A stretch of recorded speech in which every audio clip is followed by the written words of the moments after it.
There is a new officer ready to keep Maryland families safe. We are talking about Prince George's County Police, introducing us to the latest hire with a nose for finding some dangerous weapons. We're at DC News Now's Tiger Munn shows us how Officer Kimber is a huge addition to the community.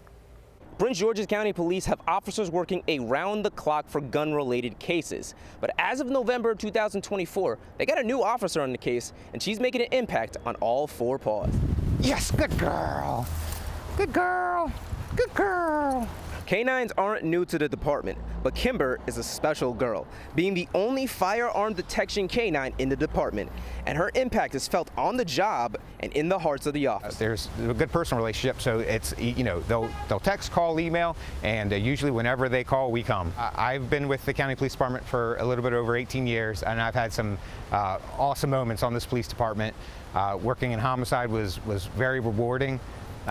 But working with Kimber since our training started last year, this has been the most rewarding part of my career. Kimber has been used over 55 times and has helped solve some major cases too. Police say she's trained to smell specific chemicals that only come out of recently used firearms. Officers say they just have to follow her nose. Hey, come on, Kimber, see. She typically tells me where she wants to go with her nose, and I just follow her. If you have no idea where a firearm might be, what she can do in a house in 15-20 minutes would take investigators over an hour and a half to search. One of her best moments, locating a weapon related to a child's death in the fall.